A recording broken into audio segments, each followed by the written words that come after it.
ടെറസിൽ നിന്നും വീണ് നട്ടെല്ലിന് സാരമായി പരിക്കേറ്റ് ശയ്യാവലംബിയായ വൃദ്ധയുടെ ദുരിത ജീവിതമറിഞ്ഞ് തെരുവോര പ്രവർത്തകർ വൃദ്ധയെ സ്ട്രക്ചറിൽ ആശുപത്രിയിലെത്തിച്ച് വിദഗ്ധ ചികിത്സ ഉറപ്പാക്കി. മുളന്തുരുത്തി വെള്ളച്ചാലിൽ പുഷ്പവല്ലി എന്ന സ്ത്രീയാണ് ഗുരുതരമായ പരിക്കേറ്റ് വിദഗ്ധ ചികിത്സ ലഭിക്കാത്തതിനാൽ ഒരു മാസമായി പരാധീനതകളോട് മല്ലടിച്ചു കഴിഞ്ഞത്. സുമനസ്സുകളായ നാട്ടുകാരുടെ കാരുണ്യം കൊണ്ടാണ് ഇവർ ജീവിതം മുന്നോട്ട് നീക്കിയതെന്ന് പറയുന്നു. ഇവർക്ക് ഒരു മകനുണ്ടെങ്കിലും അമ്മ കിടപ്പിലായതോടെ ഇയാളും ശ്രദ്ധിക്കാതായി. റിട്ടയർഡ് മിഡ്വൈഫായ പുഷ്പവല്ലി കഴിഞ്ഞ മാസം പെൻഷൻ വാങ്ങി വന്ന ദിവസമാണ് ടെറസിൽ നിന്നും വീണത്.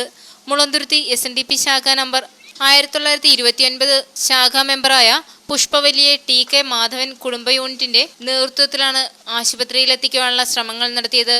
തിങ്കളാഴ്ച രാവിലെ തെരുവോര പ്രവർത്തക അസോസിയേഷൻ സെക്രട്ടറി S മുരുകനും സംഘവും വെള്ളച്ചാലിലെത്തുകയായിരുന്നു. Block panchayat vice president Sudha Rajendran, panchayat member Manju Krishnankutty തുടങ്ങിയവരും അയൽക്കാരുമെല്ലാം വികാരാധീനമായി പുഷ്പവല്ലിയെ കൊണ്ടുപോകുന്ന രംഗത്തിന് സാക്ഷ്യം വഹിച്ചു. മുളന്തുരുത്തി പോലീസ് റിപ്പോർട്ട് നൽകിയതിനെ തുടർന്ന് തെരുവോര പ്രവർത്തകർ പോലീസിന്റെ സഹായത്തോടെ പുഷ്പവല്ലിയെ എറണാകുളം ജനറൽ ആശുപത്രിയിൽ എത്തിച്ചു.